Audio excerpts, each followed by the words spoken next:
The dust settled in her throat, a fine grit that tasted of endings and long, hard miles. For 3 days, the jagged peaks of the Black Rock Mountains had been a promise on the horizon, a fortress of stone against a mercilessly blue sky. Now, standing at the mouth of the ranch that bore their name, Callie felt smaller than she ever had. Black Rock Ranch wasn't a place of welcome. It was a place of function. The corrals were splintered and scarred. The main house was a squat, sun-bleached log structure with a porch that sagged like a tired old man, and the air hung thick with the smell of cattle, sweat, and hot iron from the blacksmith's shed. Men moved with the slow, deliberate rhythm of those who wasted no energy. They were lean, hard-faced figures in denim and stained leather, and as she slid off the back of the weary supply wagon, their eyes passed over her with barely a flicker of interest. That was the point. She had made herself uninteresting. Her frame was slight, lost in a man's flannel shirt that was patched at the elbows and faded from sun and lie. Her trousers, caked with the mud of a dozen territories, were cinched tight with a rope belt.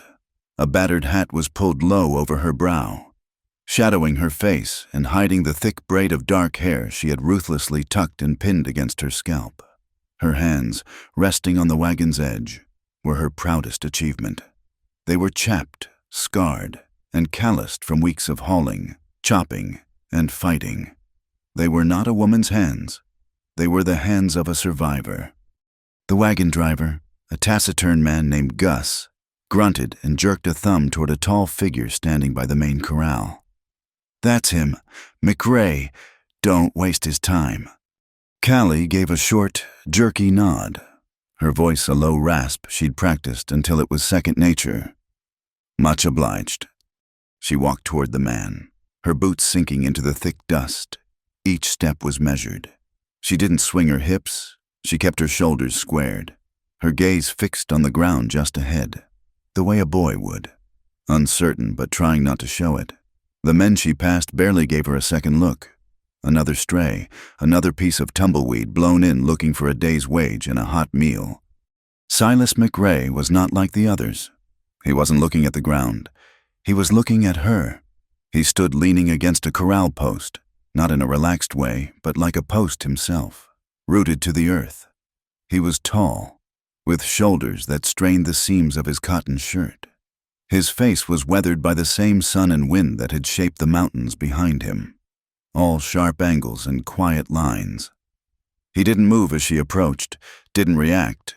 He just watched, and his eyes, the color of a storm cloud just before the rain, seemed to take in everything. She stopped a few feet from him, keeping her head slightly bowed. "Heard you might be needin' a hand," she mumbled, the words sticking to her dry tongue. Silence stretched. It was a heavy, profound silence, different from the emptiness of the plains. This silence was active, observant. She could feel his gaze on the top of her hat, then tracing the line of her worn-out shirt, and finally resting on her hands where she held them clenched at her sides. Most men looked you over to size you up for a fight or for their own gain. Silas McRae looked at you like he was reading the last page of a book he already knew. Another ranch hand, a burly man with a red beard, spat a stream of tobacco juice near her boot. "Looks a bit scrawny. Boss, wind might take him." Silas didn't turn his head. His eyes never left Callie. It was in that moment that she knew. There was no sudden widening of his eyes, no gasp of surprise. There was just a flicker, a brief, almost imperceptible shift in their gray depths. It was a look of pure, unadorned recognition. He saw the frayed edges of her disguise, the slight curve of her jaw she couldn't entirely hide, the tension in her neck that wasn't just about finding work. He saw the lie she was living, not with judgment, but with a quiet, unsettling clarity. Her heart hammered against her ribs, a frantic bird trapped in a cage. This was it. He would call her out, laugh, or worse, see her as something to be used. But he did none of those things. He pushed himself off the post, his movements economical and sure. He didn't loom over her, though he was a good head taller. He just stood there, a solid presence against the vast, empty landscape. "Can you muck a stall?" he asked. His voice was low and even, like stones rubbing together at the bottom of a creek. Callie's breath caught. She forced a nod. "Yes, sir." "Mend a fence." "Yes, sir." "Work from sunup to sundown without complaining." "Did it my whole life," she said, and it was the truest thing she'd uttered in a year. He held her gaze for one more long second, and in that second, an unspoken agreement passed between them. "I see you, but your secret is your own." Then he turned his head slightly. "Jed," he called out to the red-bearded man. "Find him a spot. Old stall at the end of the north barn. It's dry." He looked back at her. "Pay his board and $10 a month. Supper's at sundown. Don't be late." And with that, he turned and walked away, his long strides eating up the ground. He didn't look back. He didn't have to. The matter was settled.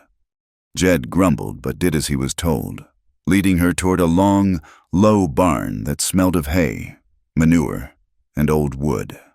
"Don't get too comfortable, kid," he grunted, gesturing with his chin. "McRae ain't a man for second chances."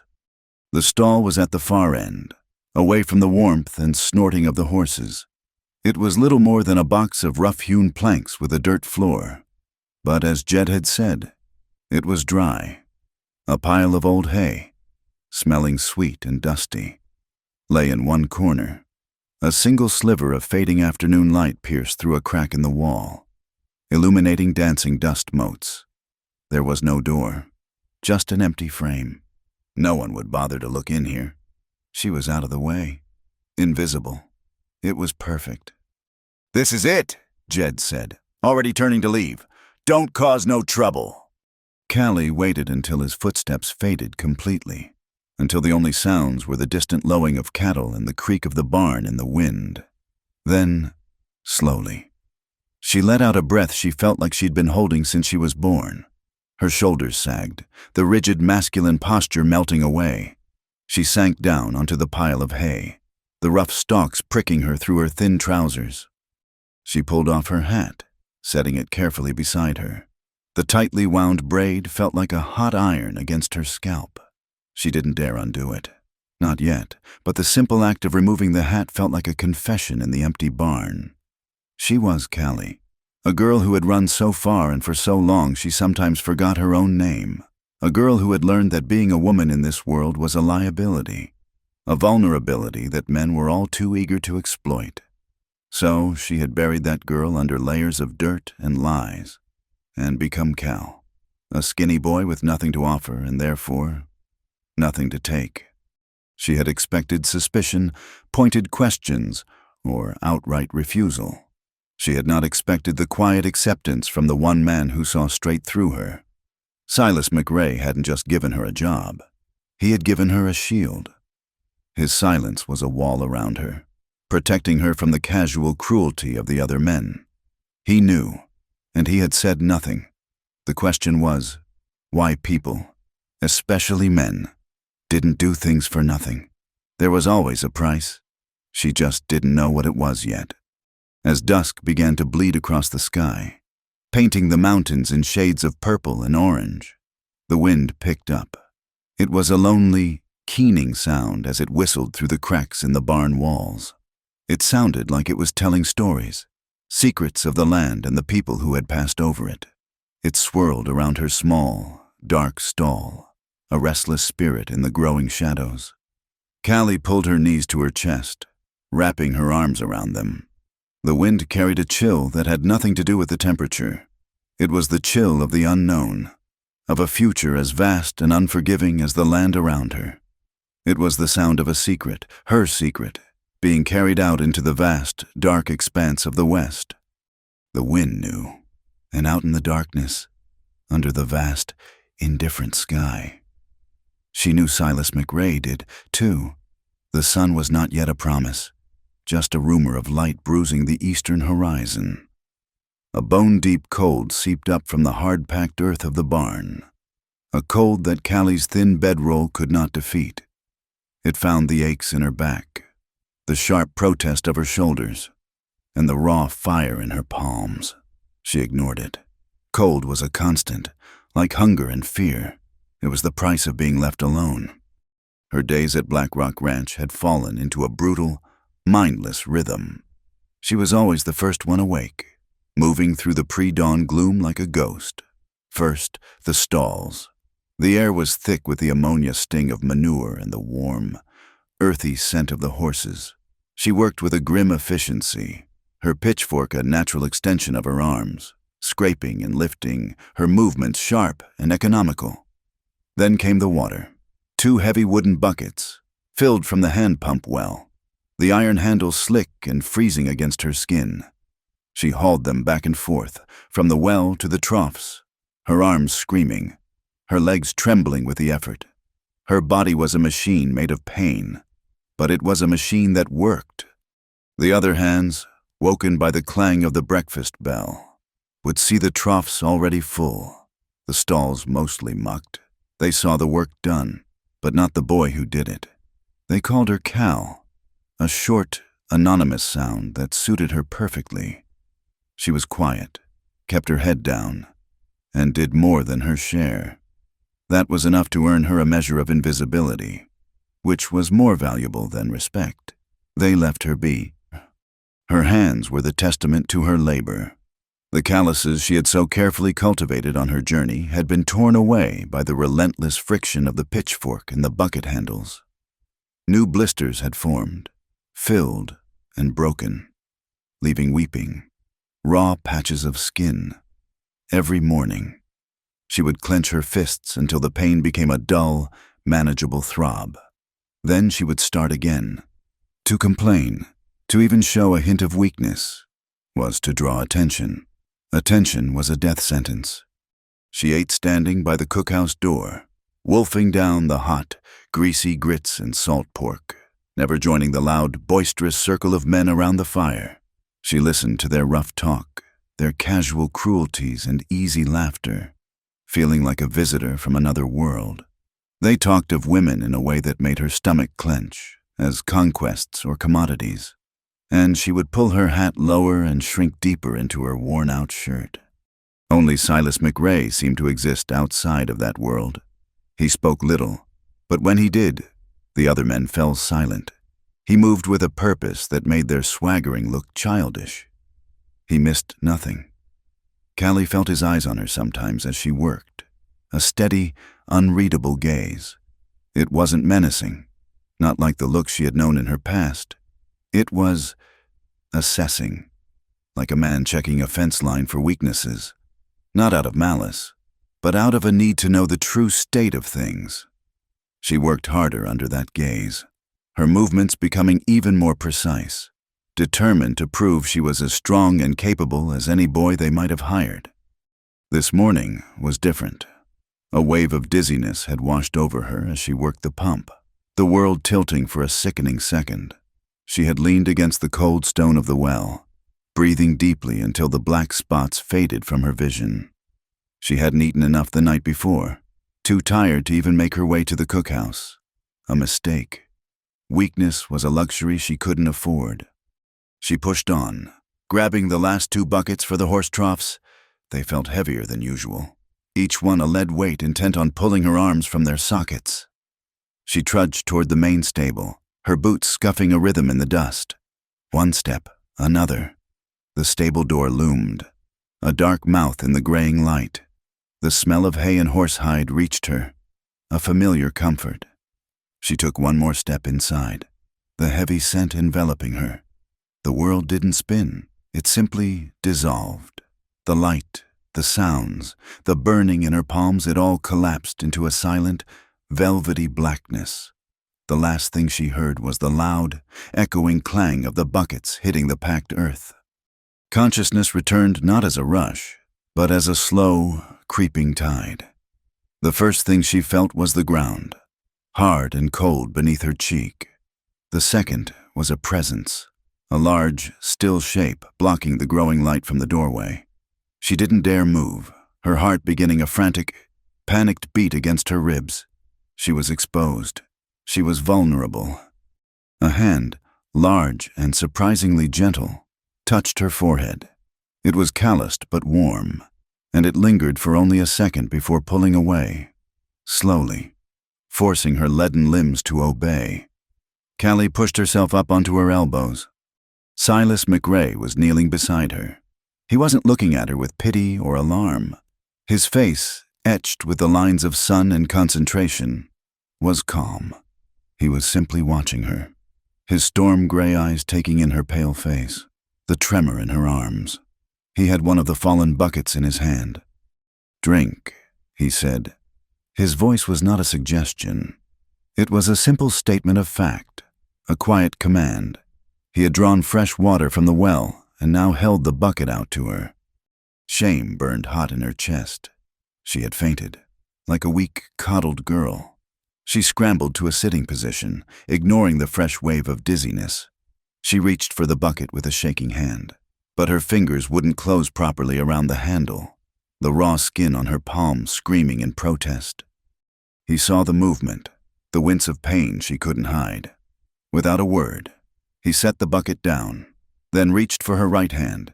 She flinched, pulling back instinctively.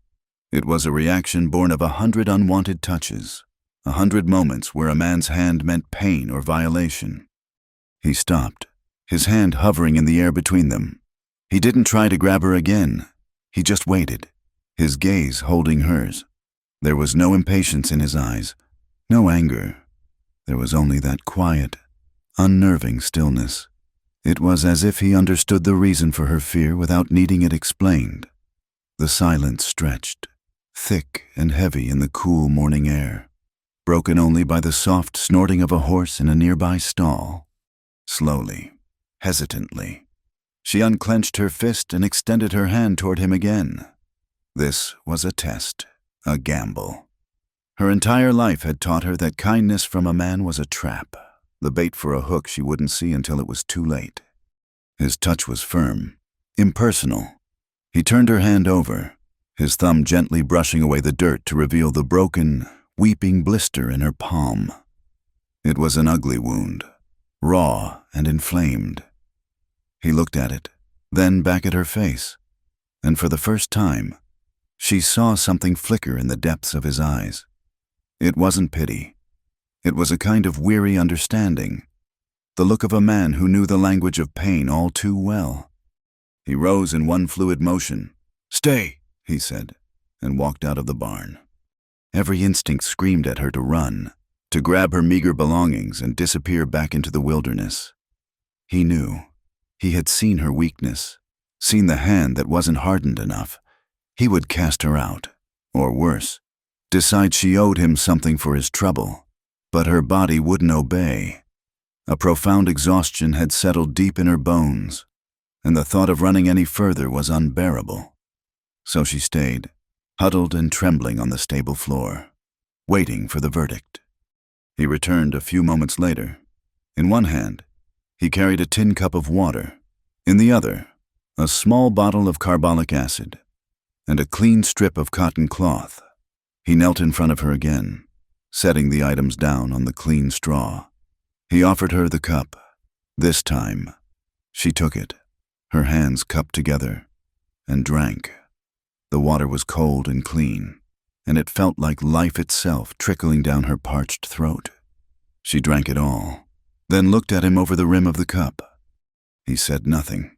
He simply took her injured hand again, his grip secure but not confining.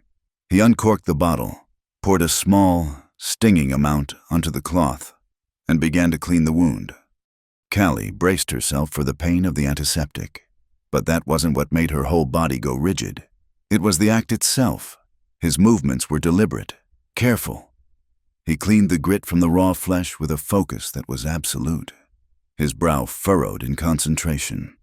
He was treating the injury, not the person. He wasn't making a show of his kindness. He wasn't sighing with sympathy or making comments about her carelessness. He was simply fixing what was broken. No one had ever touched her with such detached care. Her father's touch had been rough and angry. Other men, their touch had been a prelude to something worse, a claim of ownership. Kindness had always come with a price. A sly look, a lingering hand on her arm, a debt she would be expected to pay later in a currency that terrified her. But this was different. Silas McRae's hands were strong and sure, but they asked for nothing. He was tending to a wound on a ranch hand, the same way he might tend to a lame horse or a broken fence post. He was restoring function, and in that simple, practical act, he gave her something she hadn't realized. She had lost a piece of her dignity. He was touching her hand, but he was not touching her. He was not invading the fortress she had built around herself. He was respecting its walls. When he was done cleaning it, he took the strip of cloth and wrapped it neatly and tightly around her palm, tucking the end in with professional skill. He released her hand. The whole procedure had taken less than a minute. "Jed can finish the troughs," he said, his voice as even as before. He stood up, towering over her. "Cook's got breakfast. Get some." He turned to leave, and Callie found her voice, a rough, scratchy thing. "Thank you." He paused in the doorway, but didn't turn around. "Don't work yourself into the ground, Cal," he said, his back still to her. "A dead hand is no use to me." Then he was gone, leaving her alone in the quiet of the stable. Callie sat there for a long time, the tin cup still in her hands. She stared at her bandaged palm. The white cotton was a stark contrast to her dirt-stained skin. It was a mark of kindness, a small, clean patch in a life defined by grime and bruises. He had called her Cal. He was maintaining the fiction, honoring the barrier she had put up. He knew she was a girl, yet he treated her like a man. Or rather, he treated her like a human being, deserving of basic care, whose pride was a thing to be protected. A strange warmth spread through her chest, a feeling so foreign she couldn't immediately name it. It wasn't happiness, and it wasn't relief. It was a fragile, tentative shoot of something she thought had died long ago. Trust. For the first time since she had fled her old life, she looked out at the harsh, unforgiving landscape of the West, and didn't feel entirely alone. The bandage on her hand became a small, private reminder of that morning in the stable. It was a strange sort of brand, not of ownership, but of an unspoken pact. Silas McRae had seen her weakness, and instead of exploiting it, he had covered it. Life at Black Rock Ranch continued its relentless pace, but for Callie, the air had shifted. The crushing weight of constant vigilance had lightened, just enough for her to breathe a little deeper. She still worked until her muscles screamed and her bones ached. But now a sliver of her mind was free to wander, and it often wandered back into the shadows she had tried so hard to outrun. The past was not a story she could tell. It was a collection of jagged fragments, sensory ambushes that would strike without warning. The rhythmic clang of the blacksmith shoeing a horse was the worst. One minute she'd be hauling hay.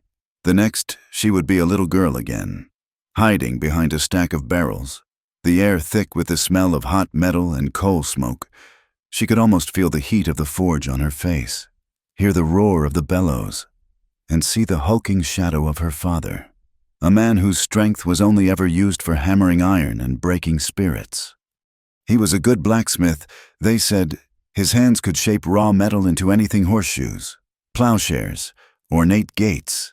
But those same hands, when fueled by the cheap whiskey he drank from dawn till dusk, could not be gentle.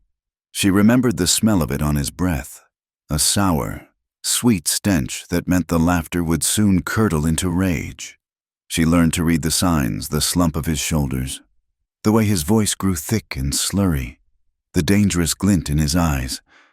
On those nights, she would make herself small, invisible, a mouse in the walls of a giant's house. The memories rarely came in order. Sometimes it would be the feel of her mother's thin, work-worn hand squeezing hers, a silent plea to be quiet, to not provoke him. Her mother had been a pale, fragile woman who had faded like a cheap piece of calico left too long in the sun, worn away by hardship and fear until there was almost nothing left. After she was gone, the house grew quieter and the whiskey flowed faster. And then came the memory that tasted like ash in her mouth, the one she fought the hardest to keep buried. It wasn't a memory of a single event, but a creeping dread, a series of whispers and furtive glances. Men would come to the forge, not for horseshoes, but to talk to her father in low, greedy voices. They looked at her not as a blacksmith's daughter, but as they might look at a promising filly, assessing her teeth and her lines. She was an asset, a piece of property, a debt that could be settled. The day a portly man with a gold tooth and dead eyes pressed a heavy purse of coins into her father's hand, she knew. She saw the flicker of shame in her father's eyes, quickly extinguished by the thirsty gleam of a man looking at his next drink. She was 16, and she had just been bartered away like a sack of grain. That night, she hadn't packed. She had simply waited until the whiskey had done its work and her father's snores shook the small house. She took a loaf of bread, a skin of water, and the sharpest knife from the kitchen. She crept into his room and stole the worn trousers and shirt he kept for dirty work. In the yard, with the cold moonlight as her only witness, she'd use the knife to hack off her long hair, the dark strands falling around her feet like dead things. She left her girlhood there on the dusty ground of the smithy, next to the discarded scraps of iron. She ran, and she did not look back. She became Cal. Cal slept in barns and ditches, worked odd jobs for a meal, and learned that a boy's life was hard. But it was safe in a way a girl's could never be. A boy was judged by the strength in his back, not the shape of his face. A boy got punched in a fair fight, not cornered in a dark alley.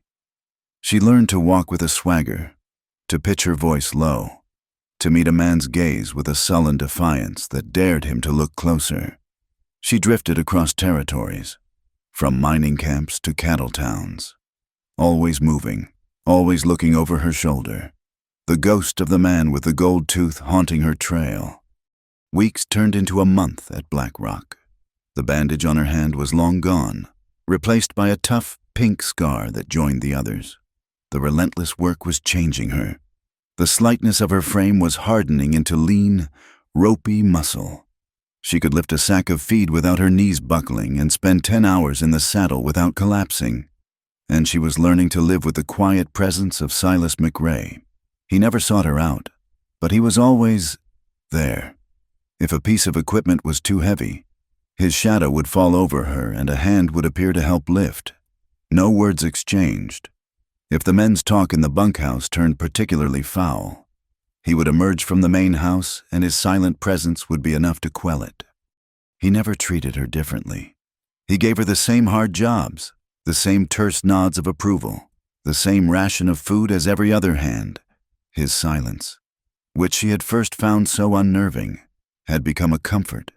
It was a space where she didn't have to pretend, because he already knew the truth and had chosen not to speak it. One evening, after a long, brutally hot day of branding, the dust and sweat and grime felt like a second skin. The sun had set, but the heat lingered, trapped in the baked earth, while the other men gathered for their meal. Callie slipped away, needing to be clean more than she needed to be fed.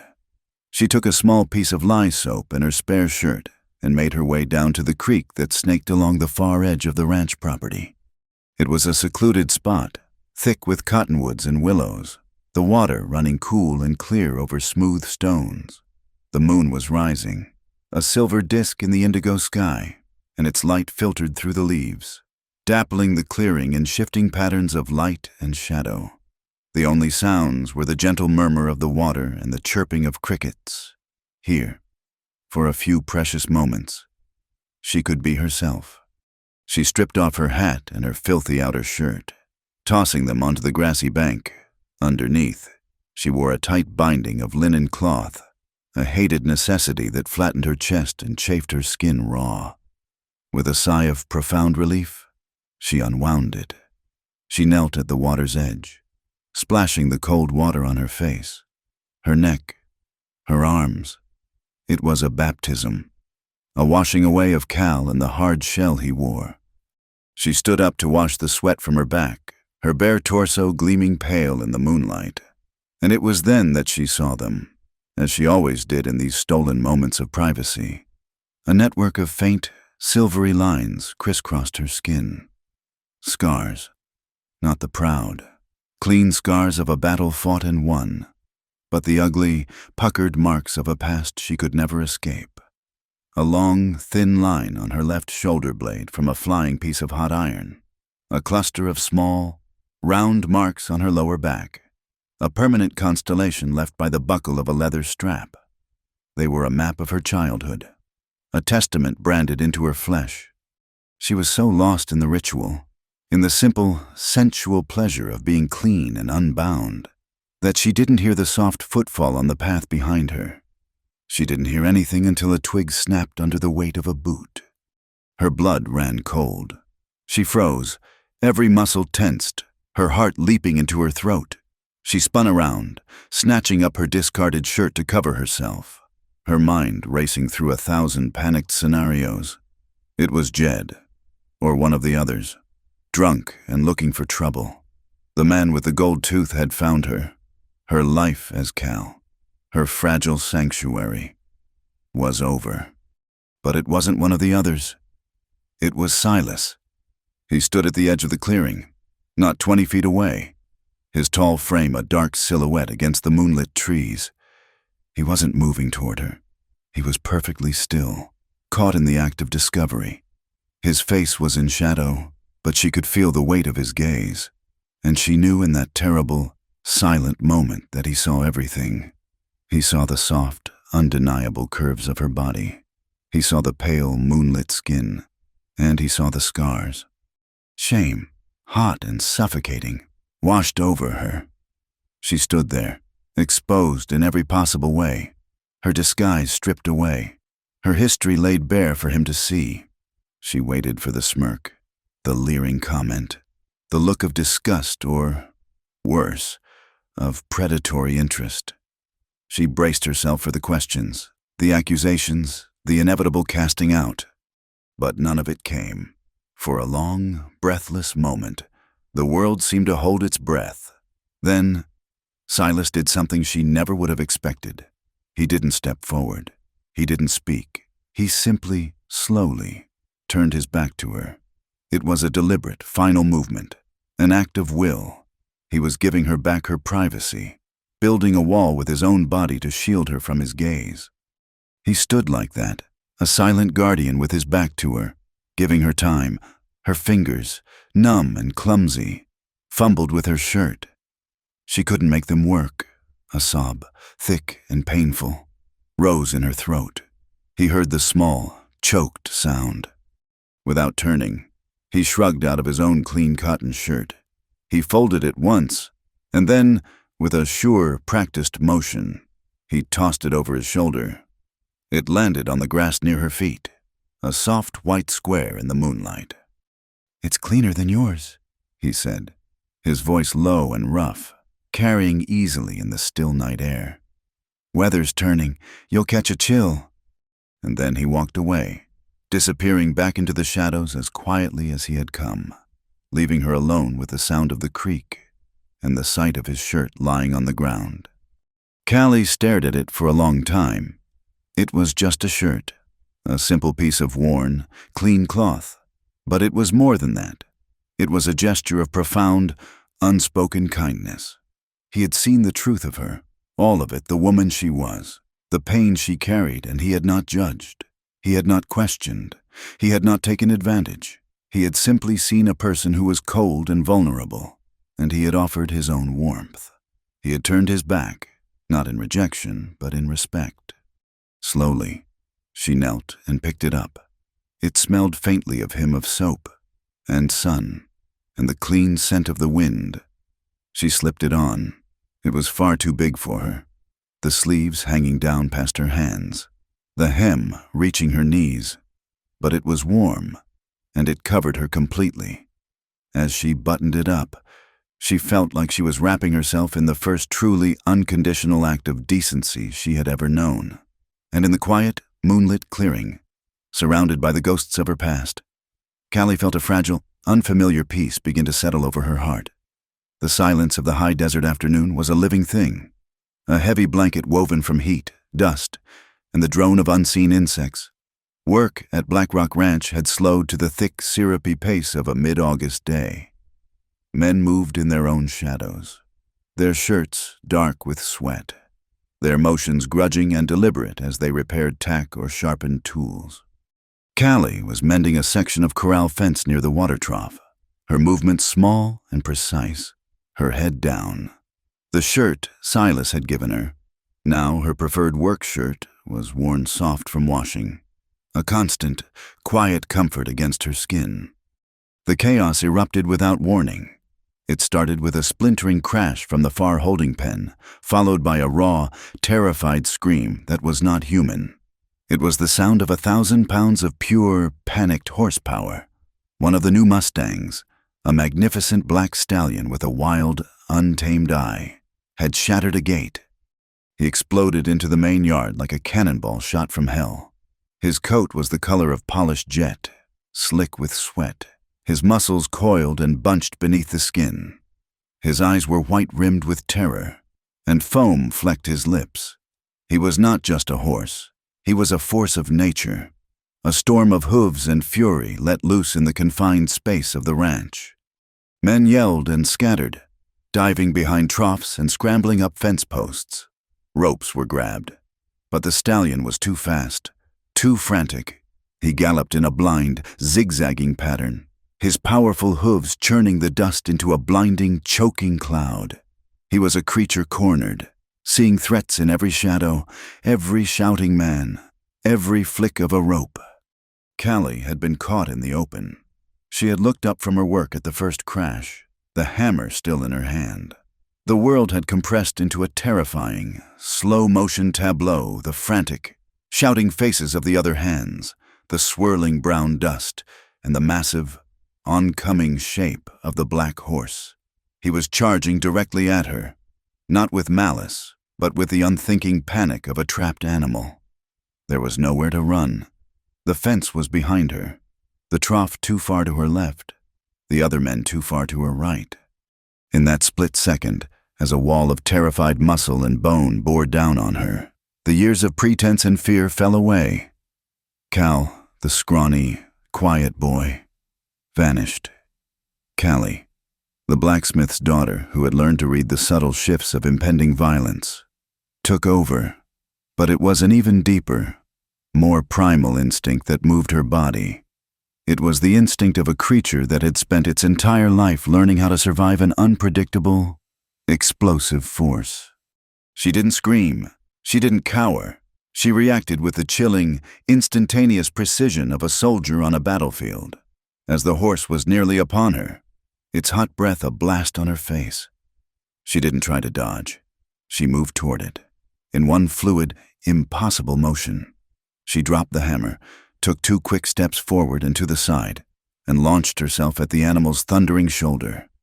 Her movements were born of a desperate, intimate knowledge of large, powerful bodies. She didn't try to stop his momentum. She used it.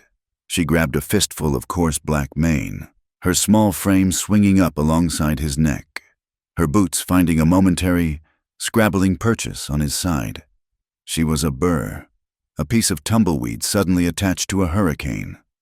The ranch hands, watching from their places of safety, let out a collective gasp. They expected to see the kid trampled, a broken heap in the dust. Instead, they saw something that defied belief. Callie clung to the stallion's powerful neck, her cheek pressed against his sweat-slicked skin.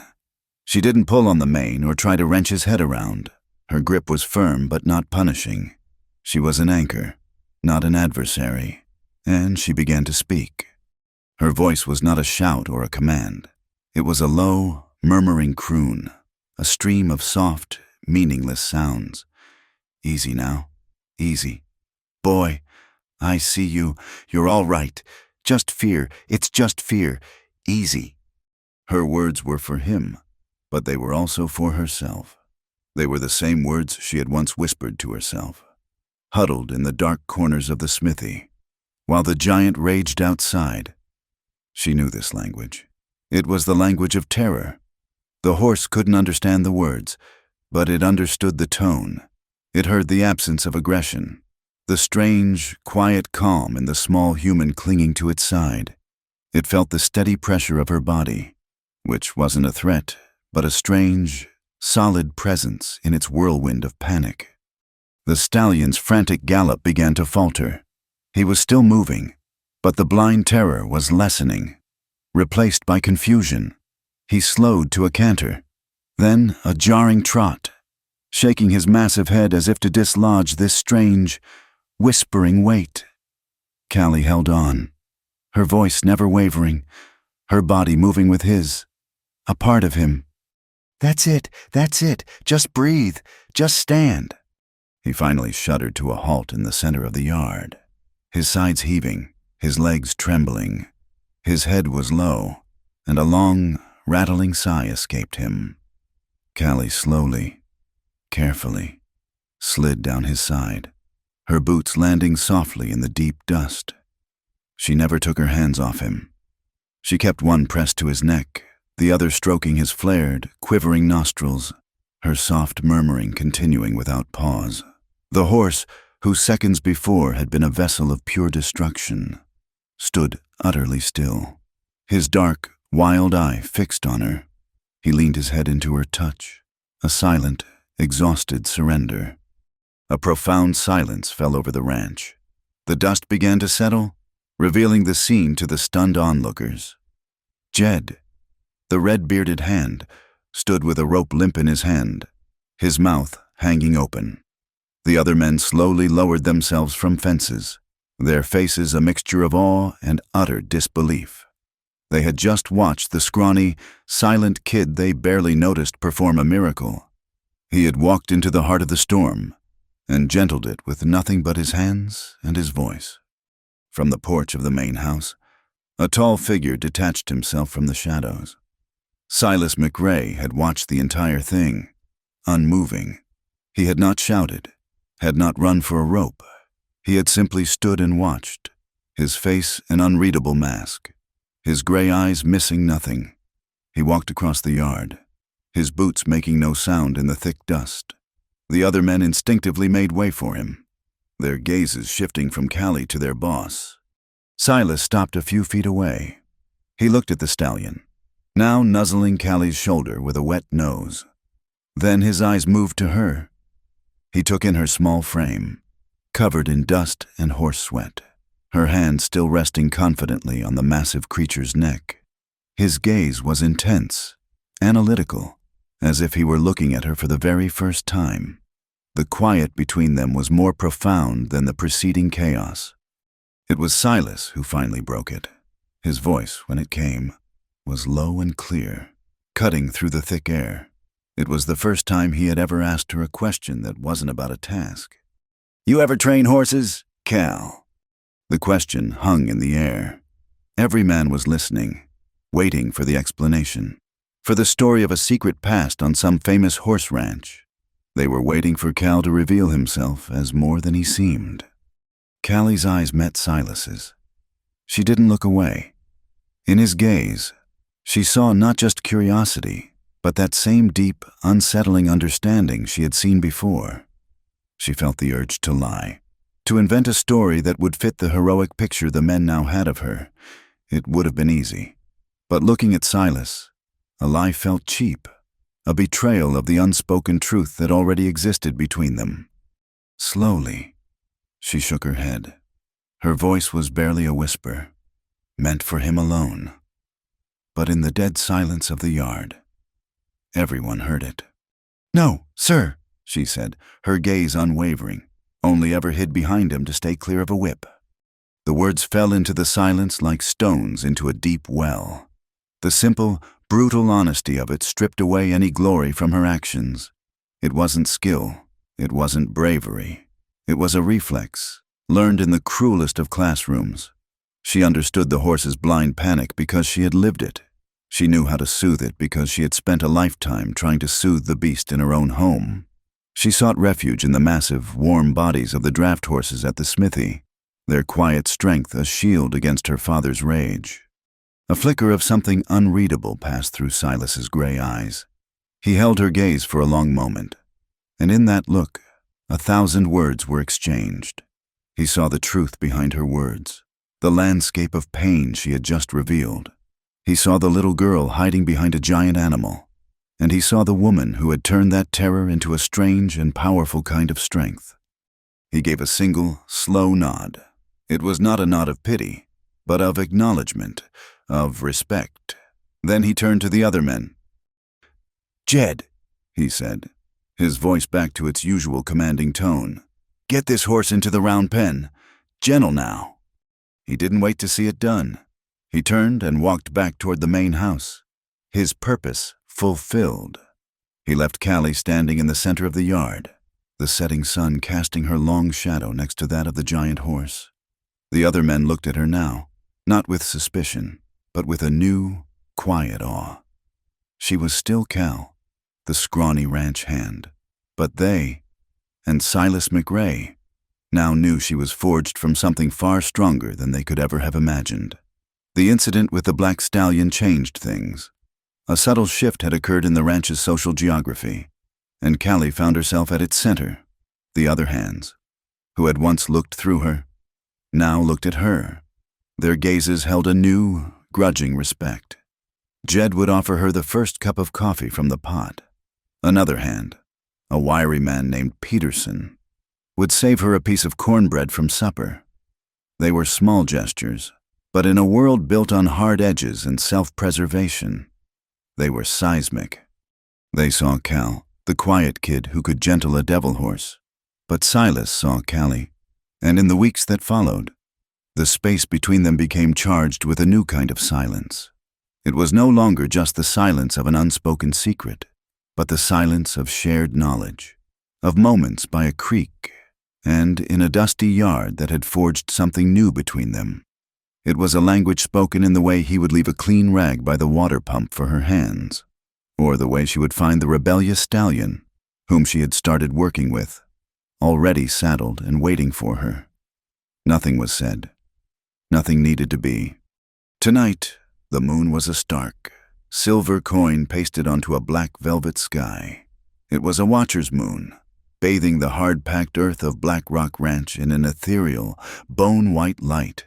Every fence post, every sagging porch, every piece of discarded metal cast a long, sharp-edged shadow. The world was a study in black and white, a place of secrets and exposure. Callie lay in her stall at the far end of the barn, burrowed into her mound of hay. Sleep wouldn't come. The moonlight, slicing through the cracks in the wooden walls, was too bright, too insistent. It illuminated the familiar shapes of her small world, the curve of a discarded harness, the rough texture of the planks, the dust motes dancing in the silver beams. It was a peaceful scene, but a deep, primal unease hummed just beneath the surface of the night's quiet, the kind of quiet that feels like it's holding its breath. She had chosen this isolation, this stall away from the snoring, coughing, and crude jokes of the main bunkhouse. It was her fortress. Here, she could unwind the tight bindings on her chest and breathe.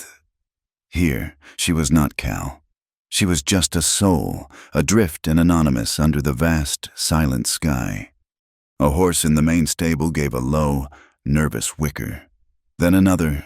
It was a sound of alarm, not of contentment. Callie went still, her senses sharpening instantly. Every nerve ending came alive, a response honed by a lifetime of listening for the footstep on the stair, the creak of a floorboard that signaled danger. She held her breath, straining to hear over the frantic beating of her own heart. And then she heard it, the soft, deliberate crunch of a boot on the gravel path outside.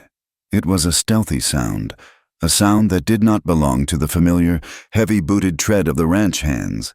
This was the step of a hunter. Fear, cold and sharp, pierced through her. She was a rabbit in its burrow, suddenly aware of the fox sniffing at the entrance. She slowly, silently, pushed herself deeper into the hay, trying to make her small form disappear entirely. The footsteps drew closer, pausing just outside the barn door. The horses grew more agitated, their stamping hooves echoing in the cavernous space. The large barn door creaked open. A long, mournful sound that seemed to tear the fabric of the night. A silhouette appeared, a man's shape, dark and featureless against the brilliant moonlight outside. He wasn't one of the ranch hands. He was broader, heavier, and he moved with a predatory slowness. He stood for a moment, letting his eyes adjust to the gloom, a hunter scanning for his prey. Callie's throat closed. This was it. The nightmare she had been outrunning for years had finally caught up to her. It was him, the man with the gold tooth, or someone like him, someone who saw her not as a person, but as a thing to be claimed. She lay paralyzed in the hay, her mind a blank slate of pure terror. The man took a step inside, and then another. He was moving toward the main part of the stable, but Callie knew it was only a matter of time before he found her isolated stall. She was trapped. There was no back door, no window to climb through. There was only the hay and the hope that darkness would be her shield. Suddenly, a second shadow detached itself from the deeper darkness beside the barn door. It moved with a speed and silence that was breathtaking. It was a wraith, a panther. It was Silas. There was no shout, no warning. Silas simply materialized behind the intruder. There was a swift, brutal economy to his movements. One of his arms snaked around the man's neck, cutting off any sound. His other hand descended in a short, sharp arc. The sound was dull, sickening the crack of bone or the heavy thud of a fist against a skull. The intruder's body went limp, a dead weight collapsing to the ground without a sigh. The entire event had taken less than 5 seconds. It was over before Callie could even process it had begun. Silas stood over the fallen man for a beat, his chest rising and falling, the only sign of his exertion. Then, his head turned, his gaze piercing the darkness, finding her hiding place as if he had known she was there all along. He didn't call her name. He just raised a hand and crooked his finger. A silent, urgent summons. Get up, get out, now. Adrenaline broke her paralysis. She scrambled out of the hay, her bare feet silent on the dirt floor. She didn't look at the unconscious man on the ground. She couldn't. Her eyes were fixed on Silas. As she reached him, his hand shot out and grabbed her arm, his grip like iron. It wasn't rough, but it was absolute, leaving no room for argument. He pulled her out of the barn and into the stark, cold moonlight. Behind the barn, he breathed, his voice a low, rough rasp. The old hayrick, go! He didn't run with her. He stayed by the barn door, a silent sentinel, ensuring they were not followed. Callie ran, her heart hammering against her ribs so hard she thought it might break. The air was cold on her bare arms, the ground sharp beneath her feet.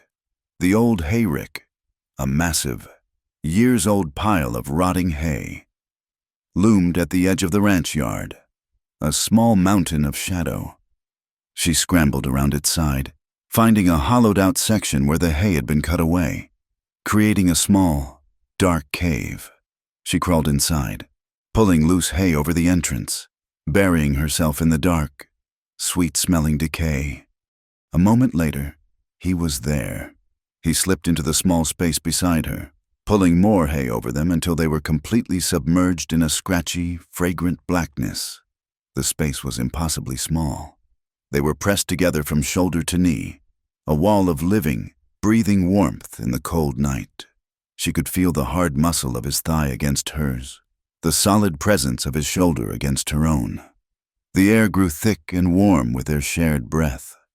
His scent filled her senses leather, dust and the clean, sharp smell of the night air clinging to his clothes. They waited in an absolute, suffocating silence. The only sounds were the frantic pounding of her own heart and the slower, deeper, steady rhythm of his. She could feel it through the side of her body, a solid, reassuring beat in the terrifying darkness. Time stretched and became meaningless. Every rustle of the wind outside, every distant cry of a coyote, was a new threat. Finally, after an eternity, the sound of hoofbeats and low, angry voices came from the front of the ranch. Jed and some of the others, likely woken by Silas. They were dragging the intruder away. The sounds faded, and the profound, watchful silence of the night returned. But they didn't move. They remained pressed together in their dark, hidden world. The immediate danger had passed, but the aftermath, the violent tremor of fear and adrenaline, still coursed through Callie. She began to shake, a deep, uncontrollable shudder that racked her entire body. Silas felt it.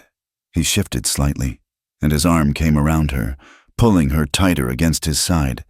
It wasn't a lover's embrace. It was the firm, steadying hold one might give a frightened animal, an act of grounding. He was a rock, an anchor in her storm of fear. He said nothing, just held her, letting his solid presence absorb her trembling. Slowly, the shaking subsided. She was left feeling hollowed out, raw, every nerve exposed. The nearness of him, the intimacy of their hiding place, the terrifying events of the night, it all conspired to strip away the last of her defenses. The tough, capable facade of Cal had been shattered, and all that was left was Callie, a girl who had spent her life running from the very thing that had just invaded her sanctuary. The words rose from a place deep inside her, a place of profound loneliness and guarded truths. They were not thought out, not planned. They were a raw piece of her soul, offered up in the dark. She turned her head, her lips close to his ear, her breath warm against his skin. Her voice was a whisper, so quiet it was barely more than a thought-given sound. "I'm a ranch hand now," she breathed, the words tasting of hay and fear, but still a virgin. It was a confession of everything she was and everything she was not. It was a statement of her survival, a fragile flag planted on the territory of her own body, a territory she had defended at all costs. It was the most vulnerable thing she had ever said aloud. In the darkness, she felt his body tense. He didn't pull away, but a stillness came over him, a profound, listening quiet. She expected him to say something, to ask, perhaps to even recoil from the raw intimacy of her confession. She braced herself for a reaction she couldn't predict.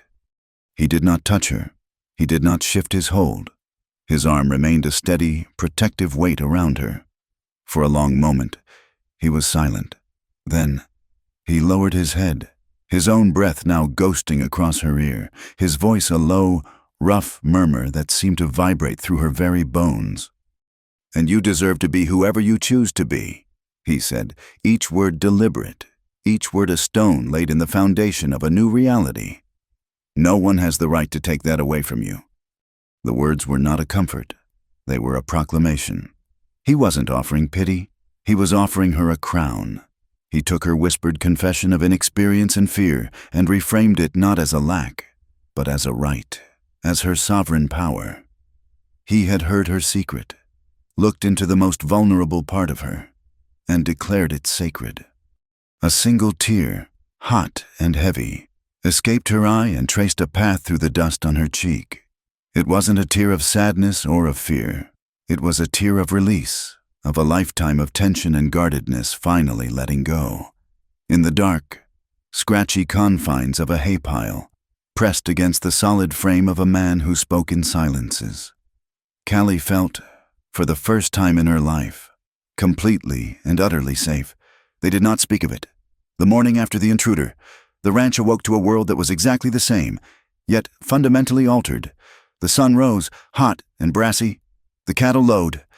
Jed cursed as he tripped over a loose bucket, but a story had already woven its way through the bunkhouse. A story of a silent attack, a swift, brutal defense by the boss, and the intruder being tied to a horse and sent packing toward the nearest sheriff, a day's ride away. No one mentioned Cal. If they wondered why the boss had been awake and waiting by the barn, they kept that wonder to themselves. Questioning Silas McRae was a fool's errand. For Callie, the day was a dreamlike haze. She moved through her chores, her body an automaton, while her mind replayed the events in the hayrick, the suffocating darkness, the solid, living warmth of him pressed against her, the low, rough timbre of his voice speaking words that had settled deep in her soul. "You deserve to be whoever you choose to be. It was a revolutionary idea. Her entire life had been about being what others demanded, or what survival required. The concept of choice, of deserving, was as foreign and vast as the empty plains. She and Silas avoided each other's eyes. It was a strange, new awkwardness, a magnetic pull and repulsion. When they passed in the yard, the air between them seemed to crackle and hum. He would give her a curt, almost imperceptible nod. She would dip her head, her heart hammering, and hurry on her way. The secret they now shared was a living thing, a third presence that walked between them. The heat built for 3 days, a suffocating, oppressive weight that seemed to drain the color from the sky, leaving it a pale, washed-out blue. The air was thick, still, and hard to draw into the lungs. The animals were restless, the horses stomping and flicking their tails in the shade of the barn, the cattle standing listlessly by the troughs. A strange, yellowish light began to tinge the horizon. "Storm's coming," Jed grunted, squinting at the sky. "A big one." It arrived late in the afternoon. It didn't start with a gentle pitter-patter. The sky, which had been turning a bruised, purplish gray, seemed to rip open. The first drops were as big and heavy as coins, striking the hard-packed earth with audible thuds, raising puffs of dust that were instantly slapped back down. Then the deluge came, a solid, roaring sheet of water that blurred the world into a gray chaos. Wind howled down from the mountains, tearing at the roofs and whipping the rain into horizontal, stinging volleys. Callie had been in her stall, preparing to turn in early. When the storm hit, the sound was deafening, a relentless, punishing roar on the old wooden roof. It was the sound of the world ending. Within minutes, a steady drip began to fall near her hay pile, then another and another. She looked up to see a dozen dark, wet spots appearing on the planks above, the old wood no match for the storm's fury. Her dry, safe fortress was being breached. The hay, their most valuable winter feed, would be ruined. She didn't hesitate. She grabbed a pitchfork and began frantically moving the driest bales from the center of her pile toward the back wall, where it was still dry. But it was a losing battle. The leaks were spreading, the floor turning to a dark, slick mud. A tall figure appeared in the stall's opening, silhouetted against the gray, watery light. It was Silas. He was soaked, his dark hair plastered to his forehead, his shirt clinging to the hard planes of his shoulders and chest. He took in the scene in one swift glance, Callie, her small frame straining to move the heavy bales, the spreading water, the relentless drips from the ceiling. "The old storage shed behind the smithy," he yelled, his voice barely audible over the roar of the storm. "The roof is new. It'll be dry in there." He didn't wait for a reply. He grabbed a pitchfork and waded into the stall, his presence instantly filling the small space. He worked with a silent, focused intensity that dwarfed her own frantic efforts. He drove the fork into a massive bale, lifted it as if it were nothing, and carried it out into the storm. Callie stared for a second, then shook herself into action. This was work. This was something she understood. They fell into a rhythm, a desperate, unspoken dance against the elements. He would lift the heavy, awkward bales from the main pile, carrying them out into the driving rain. She, smaller and quicker, would gather the loose, scattered hay, packing it into old burlap sacks and dragging them after him. The journey to the storage shed was a battle. The wind tried to rip the sacks from her hands, and the rain was a cold, blinding curtain. The ground had turned into a thick, sucking mire that pulled at her boots with every step. She slipped and fell, landing hard in the mud. The air knocked from her lungs. Before she could even try to stand, Silas was there. He had dropped his own load and was hauling her to her feet, his hands strong and sure on her arms. "You all right?" he shouted, his face inches from hers, his gray eyes dark with concern. She just nodded, unable to speak, and grabbed her sack again. He watched her for a second longer, then turned and continued his own relentless work.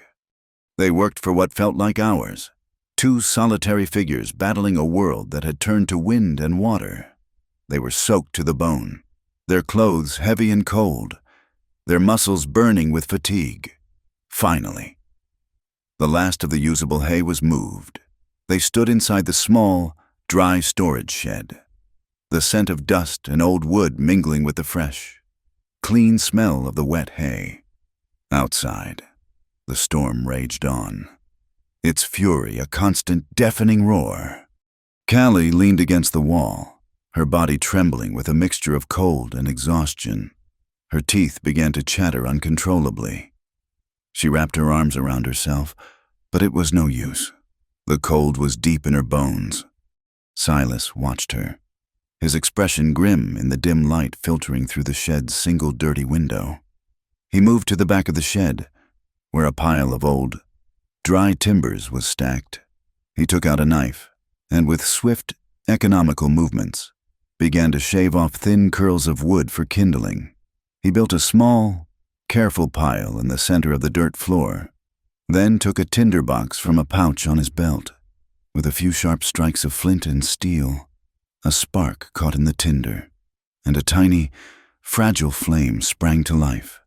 He nurtured it carefully, adding the wood shavings, then small twigs, until a small, steady fire was burning, its warm, orange light pushing back the gloom.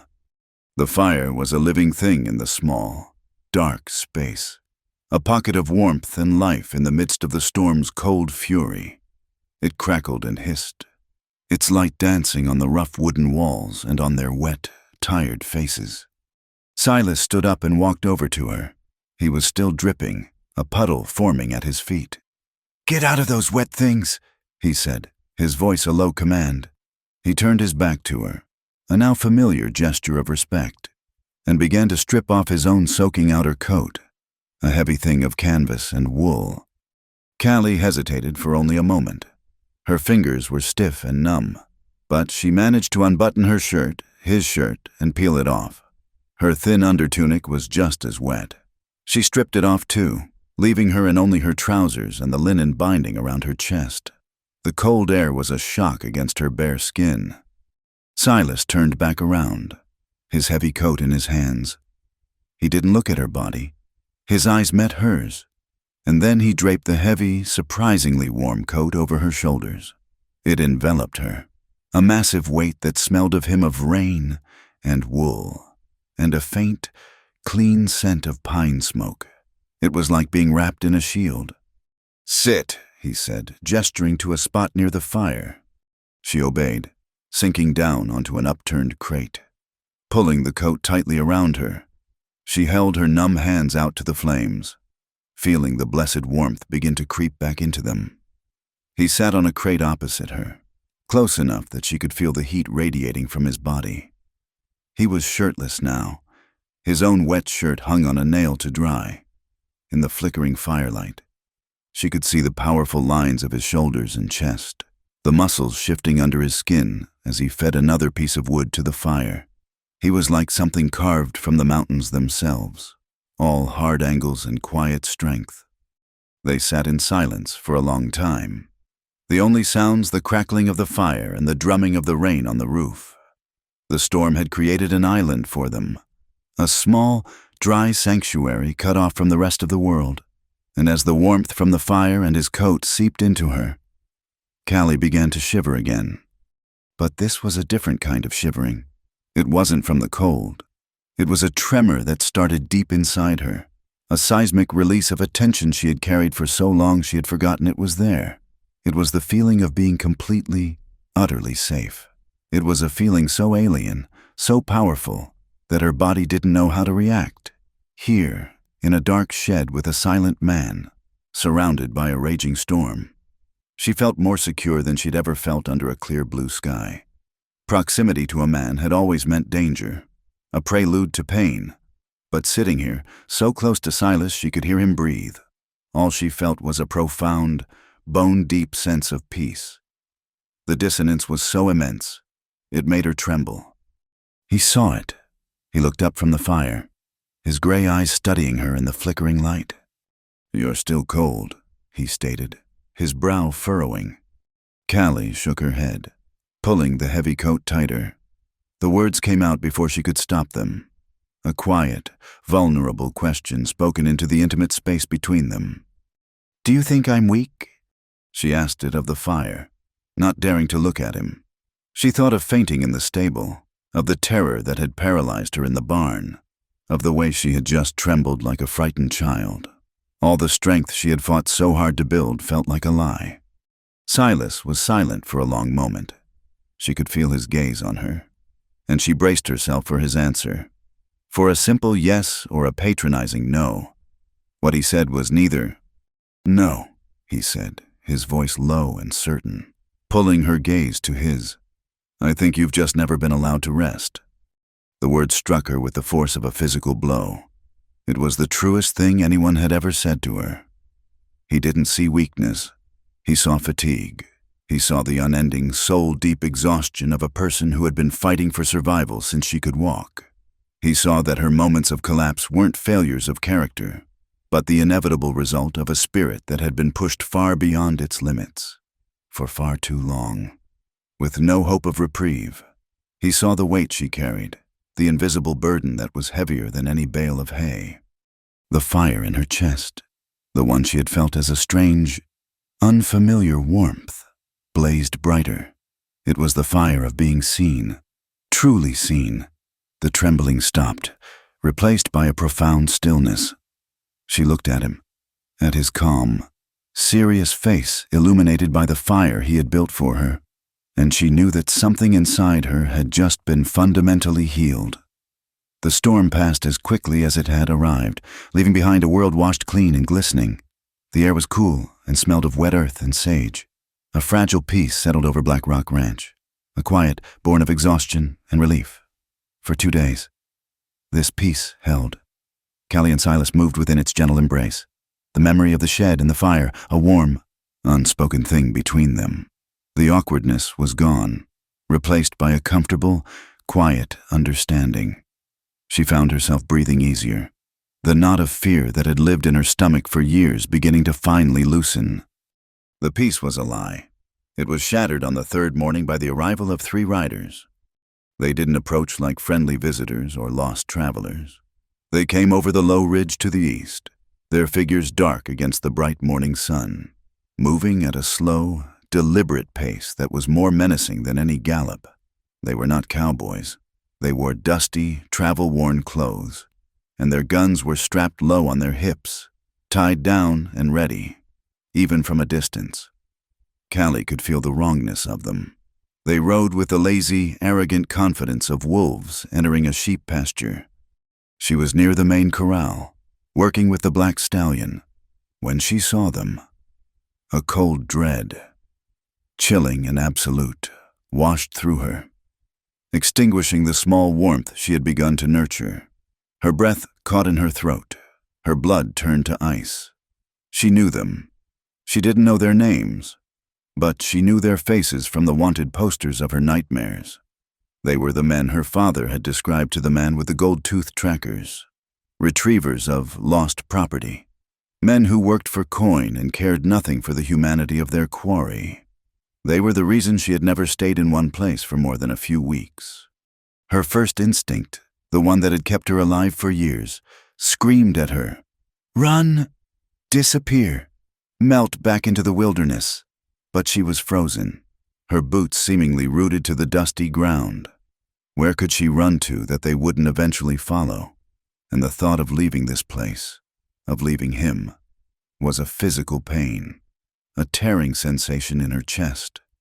Silas emerged from the main house, a cup of coffee in his hand. He had seen them too. He stood on the porch, his body relaxed, but his eyes were narrowed, missing nothing. He watched their slow approach, his face a mask of calm, hard appraisal. The other ranch hands, sensing the shift in the atmosphere, stopped their work, their hands moving closer to their own sidearms. The 3 riders came to a halt in the center of the yard, deliberately kicking up dust. The leader, A man with a scarred face and a cruel, thin-lipped smile let his gaze sweep over the ranch hands, dismissing them before it settled on Silas. "Mornin'," the man said, his voice a gravelly sneer. "We ain't looking for trouble, just collecting something that belongs to our employer." Silas didn't answer. He just took a slow sip of his coffee, his eyes like chips of granite. The man's smile widened. He had seen Callie, half hidden by the stallion's body. He jerked his chin in her direction. "That little piece of property there ran off before her contract was fulfilled. We're here to take her back." He spat a stream of tobacco juice near the corral fence. "We can do this easy, or we can do this hard. Makes no difference to us. But it'll make a damn sight of difference to your ranch." Callie felt the world shrink to a single point of terror. He had called her it, a thing. His words stripped away her name, her identity, her very personhood, leaving her as nothing more than an object to be claimed. She could feel the eyes of every man in the yard on her, feel their confusion, their dawning suspicion. The lie she had lived for so long was being ripped away in the most brutal fashion imaginable. She looked at Silas, her eyes pleading, though she didn't know what she was pleading for him to let her go, to save himself and his men. She expected to see confusion in his eyes, or anger at her deception, or even the cold calculation of a man weighing the cost of a fight. She saw none of those things. He didn't look at her. His gaze was locked on the man with the scar. He set his coffee cup down carefully on the porch railing. He didn't ask Callie if it was true. He didn't ask who she was or what she had done. He didn't ask a single question. The time for questions was over. He stepped off the porch. "What's on my ranch?" Silas said, his voice dangerously quiet. "Belongs on my ranch. Now, you can turn your horses around and ride out. Or you can stay. Makes no difference to me." The scarred man's sneer faltered, replaced by a look of disbelief, which quickly hardened into rage. "For a scrawny runaway boy, you'd spill blood for that." Silas's answer was not in words. He turned and walked with calm, deliberate strides not toward the man, but toward the storage shed where Callie now stood frozen. He walked past her, his eyes briefly meeting hers, and in them was a silent, absolute promise. Then he disappeared into the shed. He emerged a second later, a Winchester rifle in one hand and a Colt revolver in the other. He tossed the Colt to her. It landed in her hands with a heavy, unfamiliar weight. She stared at it, at the dark wood of the grip and the cold, blue-black of the steel. "You know how to use it?" he asked, his voice low and steady as he checked the action on the Winchester. "My father taught me to shoot rats in the forge," she whispered, her voice trembling. "These are bigger rats," Silas said, his lips a thin, hard line. He didn't wait for her to move. He walked to the front of the shed, positioning himself between her and the three riders, a solitary guardian blocking the door. He raised the rifle to his shoulder. "This is your last chance," he called out, his voice ringing across the yard. "Leave." The world exploded in noise and violence. The scarred man let out a guttural yell and went for his gun. The air cracked with the simultaneous thunder of multiple gunshots. It was a chaotic, terrifying symphony of bangs, whines, and the splintering of wood. Dust and smoke filled the air, acrid and choking. Silas was magnificent. He was not a man caught in a fight, he was a force of nature. He moved with a deadly grace, firing the Winchester with a calm precision that was terrifying to behold. One of the riders screamed and clutched his side, toppling from his horse. The horse of the third man reared in panic, throwing its rider to the ground. But they were 3 to his 1. The scarred man, Finch, had dived for cover behind the water trough. As Silas worked the lever on his rifle, Finch rose, his pistol barking. Callie saw the puff of dust from Silas's shirt before she even registered the sound.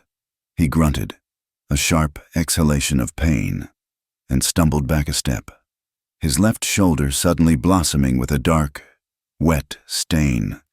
He didn't fall, but the rifle slipped from his grasp. He staggered, drawing his own Colt, but his movements were slower now, his face pale with shock and pain. Seeing him hit, seeing him falter for her, broke something inside Callie. The ice of her fear shattered, and in its place erupted a firestorm of pure, incandescent rage. These men, these vile creatures who had haunted her, who had reduced her to a terrified animal, had now dared to harm the one person who had shown her kindness, the one person who had made her feel safe. The runaway was gone. The victim was gone. She raised the heavy Colt in both hands, just as her father had taught her, bracing her arms to steady the shaking. Finch was rising from behind the trough, his gun leveled at Silas, a triumphant, cruel sneer on his face. He was focused on the wounded man. The bigger threat. He didn't even see her. Time slowed. She saw the scarred face, the glint of the sun on his pistol barrel, the hard line of Silas's jaw as he tried to bring his own gun to bear. She saw it all with a preternatural clarity. She lined up the sights, put them squarely in the center of Finch's chest, and pulled the trigger. The gun bucked in her hands, the sound a deafening roar in the sudden quiet of the yard. Finch froze. A look of profound, stupid surprise crossed his face. He looked down at the new, dark hole in his shirt, a hole from which life was already beginning to pour. He tried to raise his gun, but his arm wouldn't obey.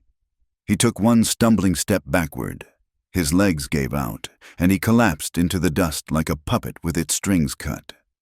The third man, who had been scrambling for his dropped pistol, looked at his fallen leader, then at Callie, standing in the doorway of the shed with the smoking Colt still raised, her face a mask of cold fury. He saw the wounded Silas struggling to his feet beside her. He saw Jed and the other hands advancing, their own guns drawn. He saw death. With a cry of fear, he abandoned his weapon, scrambled onto the nearest horse, and fled, riding hell for leather back over the ridge. Silence descended upon the yard, thick and ringing. The only sounds were the groaning of the wounded man on the ground and the nervous snorting of the horses. The air smelled of gunpowder and blood. Callie stood there, the heavy pistol still held out in front of her, her arms trembling from the strain. The world slowly came back into focus. She looked at the man she had just shot, a crumpled, still heap in the dust. She felt no remorse, no triumph, only a vast, empty calm. The ghost that had haunted her for years was finally laid to rest. She lowered the gun.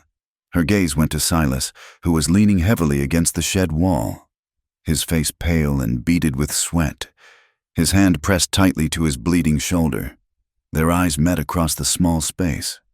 He looked at her, at the smoking gun in her hand, at the fierce, unwavering strength in her eyes, and a slow, painful smile touched his lips.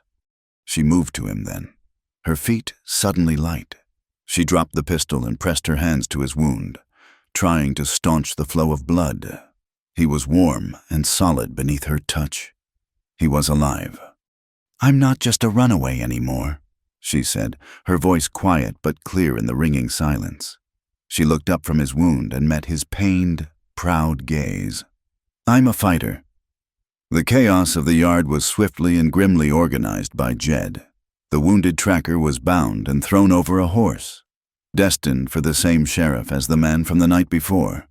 The body of Finch was wrapped in a canvas tarp and carried away.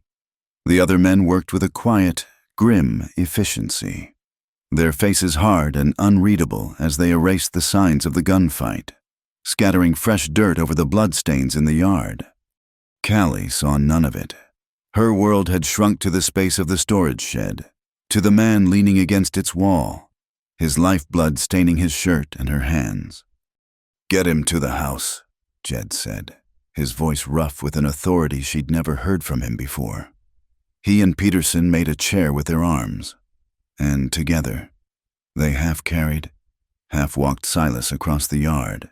He was leaning heavily on them, his face a pale, taut mask of pain, but his eyes, when they met Callie's, were clear and steady. They were fixed on her, They didn't take him to his own Spartan bedroom. Instead, they took him to a small, seldom-used room at the back of the house, just off the kitchen. It held a narrow cot, a washstand, and a single wooden chair. It was a place of utility, not comfort, but it was clean and quiet, and the kitchen's warmth seeped through the thin wooden walls. They laid him on the cot. He grunted. A low sound of pain forced through gritted teeth, and his eyes squeezed shut. "Get the whiskey." Jed ordered one of the younger hands. "And boil some water. Cal, you stay." It wasn't a question. It was a statement of fact. She was the one who had stood with him. She was the one he had protected. Her place was here. The men left, closing the door behind them, leaving her alone with Silas in the sudden, ringing silence. The room smelled of clean linen and dust. He lay on the cot, his breathing shallow, his good hand clenched into a fist at his side. The dark stain on his shoulder was spreading. The fighter she had just become gave way to a deeper, older instinct. For a moment, she saw not Silas, the strong, silent ranch owner, but a broken bird, a creature brought low by violence. A wave of protectiveness so fierce it stole her breath washed over her. She took the hunting knife from his belt. "I have to cut the shirt," she said, her voice quiet but firm. He opened his eyes and gave a short, sharp nod. "Do it." Her hands were shaking, but her movements were sure. She sliced through the tough, blood-soaked cotton, peeling it away from the wound. It was ugly. The bullet had gone clean through the thick muscle of his shoulder. High up, missing the bone but tearing a ragged path, it was bleeding freely. The blood, a shocking, brilliant red against his pale skin. She took a deep, steadying breath. She had seen her father burn and cut himself at the forge 100 times. She had seen her mother tend to him with poultices and clean rags. The memories, once a source of pain, were now a lifeline. She knew what to do. When the young hand returned with the whiskey, a bowl of steaming water, and clean cloths, she took them without a word. She poured some of the whiskey onto a rag, the sharp alcoholic scent filling the small room. "This will hurt," she warned. "Get on with it," he rasped. She pressed the whiskey-soaked cloth to the entrance wound. Silas hissed, his whole body going rigid, a low groan escaping his lips. But he didn't cry out. He didn't move away. He just lay there, his jaw clenched, and let her work. She cleaned the wound with a slow, methodical precision, her touch surprisingly gentle. She was not just cleaning a wound, she was erasing the mark of the men who had hurt him. She was reclaiming him from their violence. He watched her the entire time. He watched her tear the clean linen into strips. He watched her fold a thick pad to place over the wound. He watched her wrap the bandage, her movements deft and sure, her brow furrowed in concentration. He was seeing a new person, a woman he had only glimpsed before. He had seen the runaway, the survivor, the horse gentler, the fighter. Now he saw the healer. When she was finished, the white of the bandage was a stark contrast against his sun-darkened skin. His shoulder was bound tightly, the bleeding staunched. She gently wiped the sweat from his forehead with a cool, damp cloth. His skin was hot. The fever was beginning. She stayed in the wooden chair beside his cot as the day bled into evening. Jed brought a plate of food, but she couldn't eat. She drank some water and listened to the sounds of the ranch settling down for the night, a familiar rhythm that now seemed to come from a different world. Her world was this small, quiet room. For 2 days, he drifted in a haze of fever and pain. She never left his side. She bathed his face with cool water, forced sips of broth between his cracked lips, and changed his bandages. She learned the geography of his face in the dim light, the hard line of his jaw, the faint white scar above his eyebrow, the way his dark lashes lay against his cheek when his eyes were closed. In his vulnerability, he seemed both younger and infinitely older. On the 3rd morning, the fever broke. She awoke in the stiff wooden chair to find him watching her. His eyes clear and lucid for the first time. The pain was still there, etched in the lines around his eyes, but the feverish glaze was gone. "You're still here," he murmured, his voice a dry, scratchy whisper. "I'm still here," she answered softly. From that day on, a new routine began. She would spend the days working her chores, the other men treating her with a quiet, respectful distance. They had seen what she had done. They no longer saw a scrawny boy.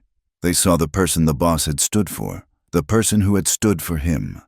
But as soon as her work was done, she would return to the small room, to him.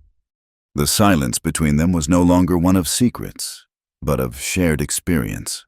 It was comfortable, profound, but it was in the small acts of care that a new language began to form between them.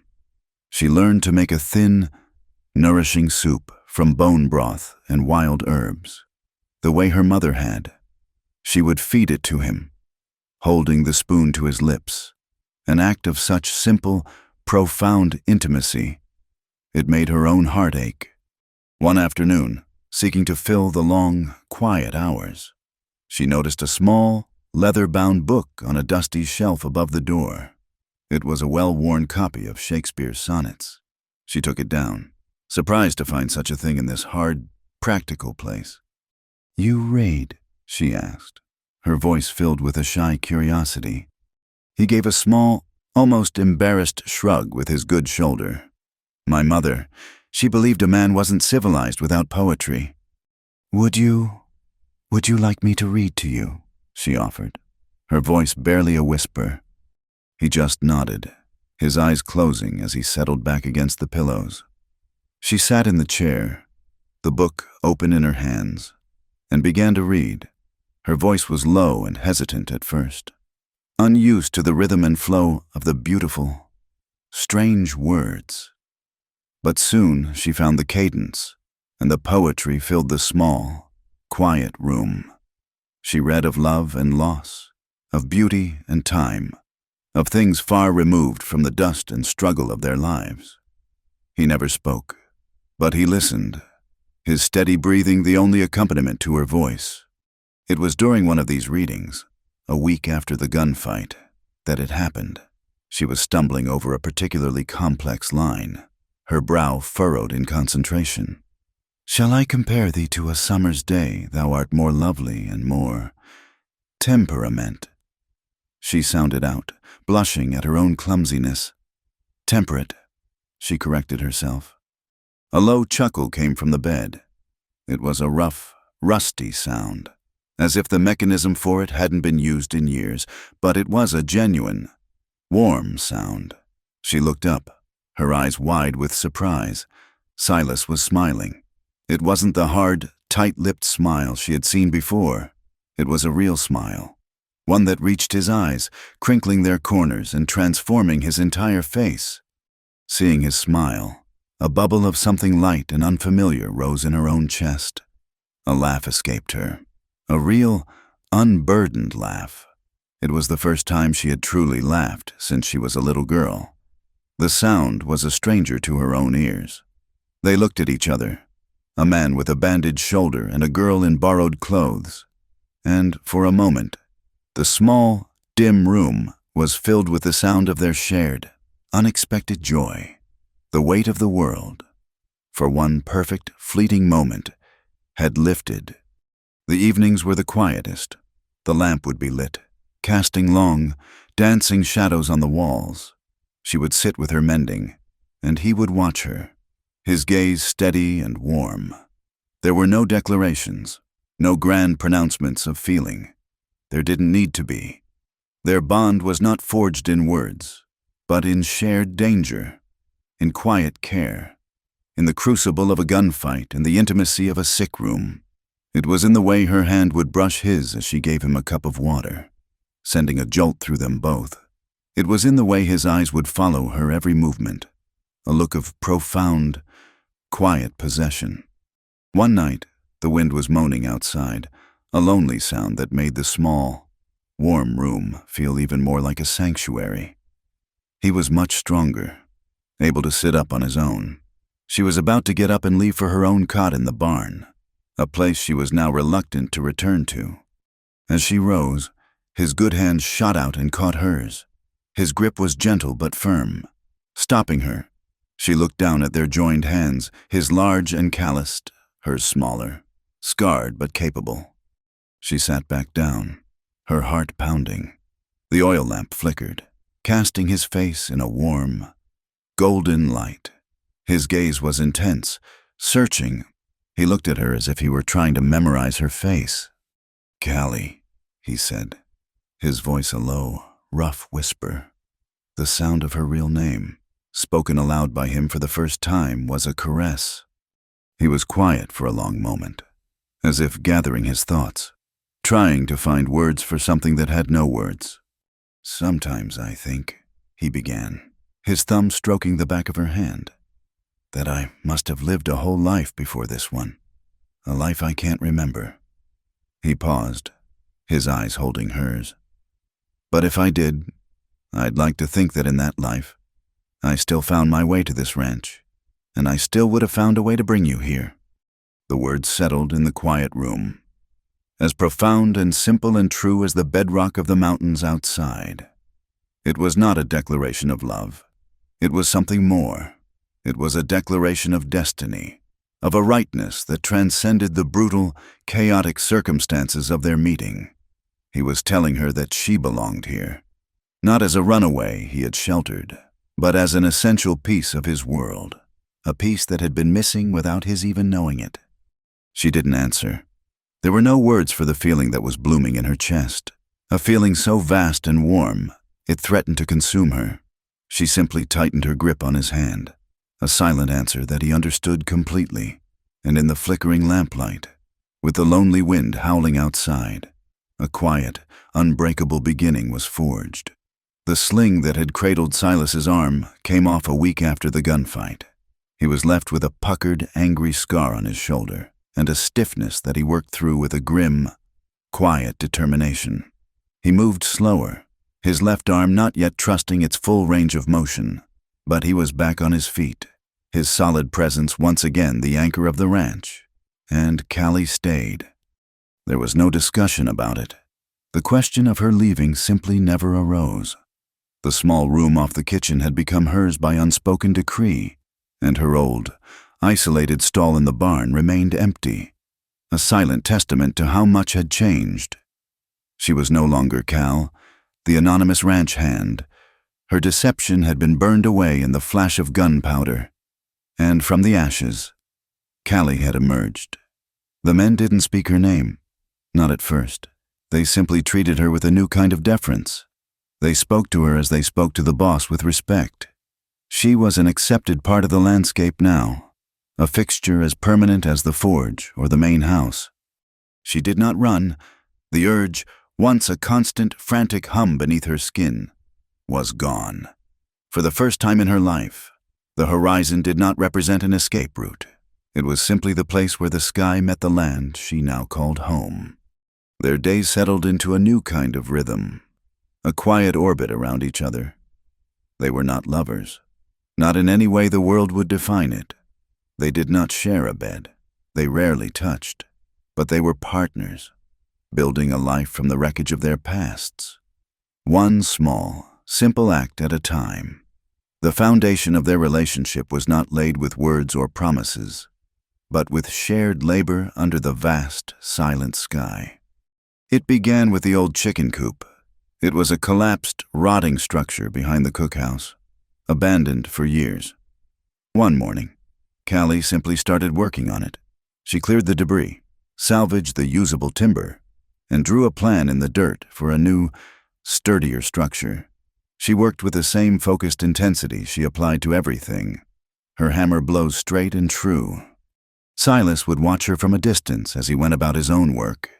He didn't interfere or offer unwanted advice, but she would find a pile of new, clean lumber waiting for her when she started in the morning.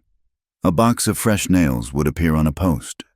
When she struggled to lift a heavy roof beam into place, his shadow would fall over her, and his good arm would come up to take the weight. His presence a silent, steady support. They would work together for an hour without speaking, their movements synchronized. A team that needed no commands. He would hold a post steady while she hammered. She would hand him a tool before he knew he needed it. And in those shared silences, surrounded by the smell of fresh-cut pine, something solid and lasting was being built between them. A week later, it was the main gate to the horse corral. One of its massive hinges had been damaged in the stallion's panicked escape, and it hung crooked, groaning in protest every time it was opened. It was Silas's project.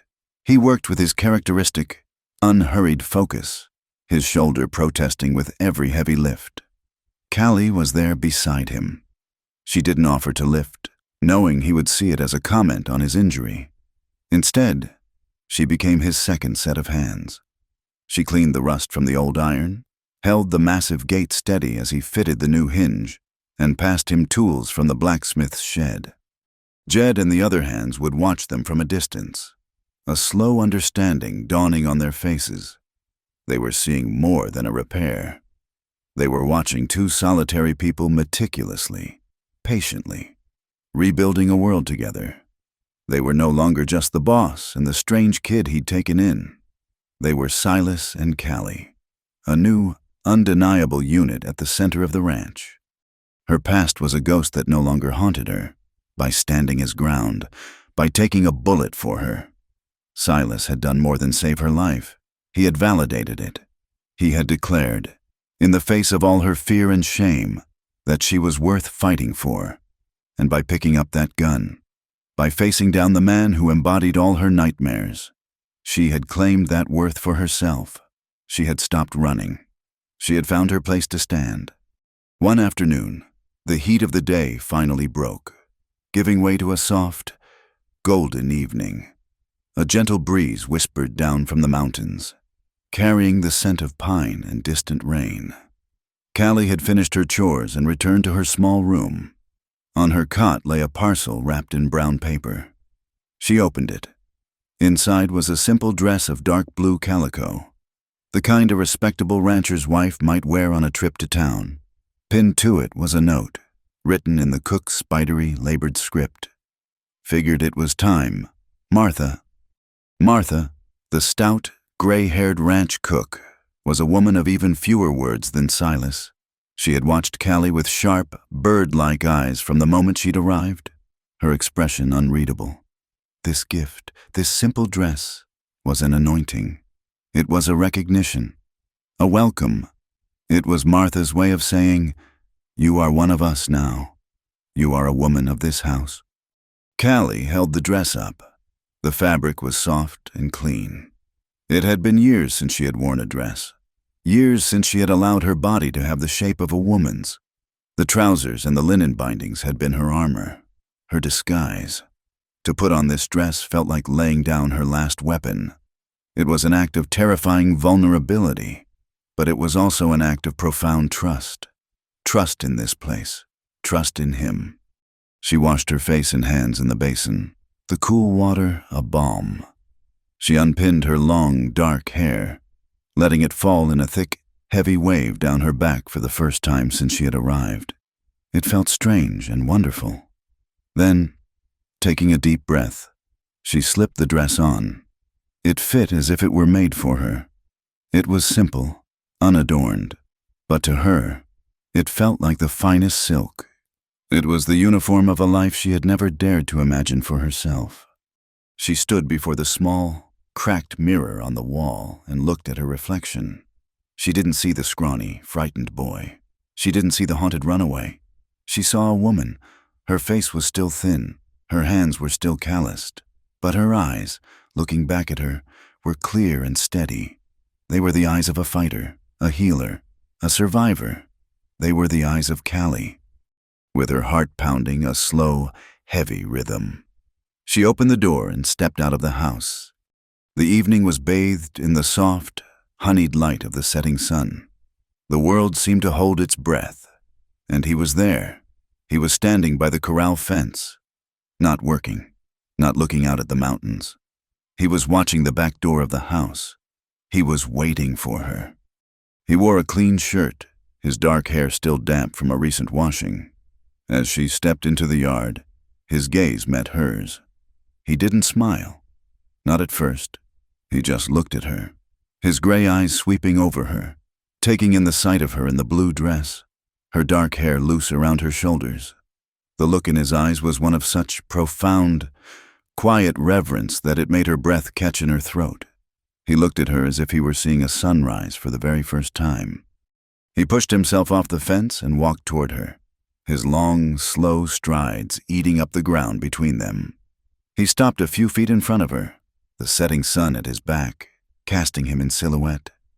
"Callie," he said. Her name was a soft, rough sound in the quiet air. She could only nod, her throat too tight for words. He looked around the empty yard, at the mountains turning purple in the fading light. "There's no music," he said, a statement of fact. He looked back at her. "And there's no crowd?" His gaze was steady, intense, but the wind is blowing. He held out his good hand to her. "Will you dance with me?" It was the most beautiful question she had ever heard. 1,000 emotions washed through her: fear, hope, a dizzying, terrifying joy. She placed her hand in his. His palm was warm and calloused, his grip gentle but sure. He drew her closer, into the center of the yard, the place where he had fought for her, where she had fought for him. He rested his wounded arm gently on her back, his touch hesitant at first, then more confident. He placed her other hand on his good shoulder, and they began to move. There was no music, but they didn't need it. Their music was the soft whisper of the wind through the eaves of the barn, the rhythmic creak of a loose board on the porch, the distant, gentle lowing of the cattle settling for the night. They moved in a slow, shuffling circle, their steps awkward at first, then finding a shared, unspoken rhythm. Their shadows, cast long and dark by the setting sun, stretched out across the yard. They merged, separated, and came together again on the dusty ground, a silent, graceful pantomime of their own story. They were two solitary shadows, two lonely souls, who had finally found their way to each other. Callie rested her head against his chest. She could feel the steady, solid beat of his heart beneath her ear, a rhythm that was now as familiar and comforting as her own. She closed her eyes, giving herself over to the moment completely. All the fear, all the running, all the pain of her past, it all just melted away, leaving only this, the feel of his hand on her back, the strength of his chest beneath her cheek, the sound of the wind, and the slow, steady beat of his heart.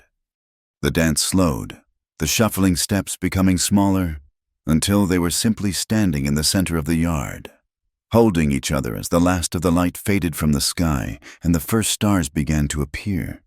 He was so tall, she had to tilt her head back to see his face. His expression was serious, tender, his eyes searching hers in the deep twilight. He raised his good hand, the one that wasn't holding hers, and gently cupped her jaw. His thumb stroked her cheek, a touch as soft as a whisper. He lowered his head, slowly, giving her every chance to turn away, to retreat. She didn't move. She leaned into his touch, her eyes fluttering shut. Their first kiss was not a thing of passion or fire. It was as quiet and profound as the landscape around them. It was a gentle pressure, a soft meeting of lips, hesitant and tender. It was a question and an answer, a prayer and a benediction. It tasted of dust and wind and the coming night. It was slow, and it was unhurried. It was a promise, made without a single word, that the running was over. She was home. The seasons turned. The brutal heat of summer softened into the crisp, golden light of autumn.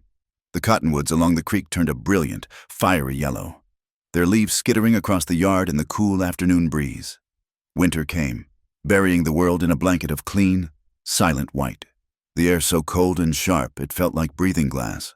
And then, spring returned, tentative at first, then with a rush of green, the plains erupting with the fragile, determined beauty of wildflowers. Through it all, Callie stayed. She was no longer a wanderer, a ghost drifting from one dusty town to the next. The constant, gnawing fear that had been her companion for years had receded, replaced by a quiet, steady sense of belonging.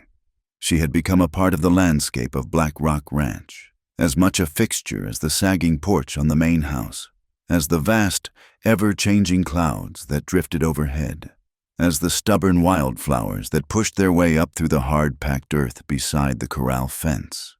She knew the ranch's language now. She knew the particular creak of the barn door that meant a storm was coming. She knew the difference between the low, contented rumble of the cattle at dusk and the sharp, anxious sound that meant a coyote was near. She knew the personalities of every horse in the stable, which one was stubborn, which was gentle, which was clever. The black stallion, now named Shadow for his coat and the way he followed her, was hers.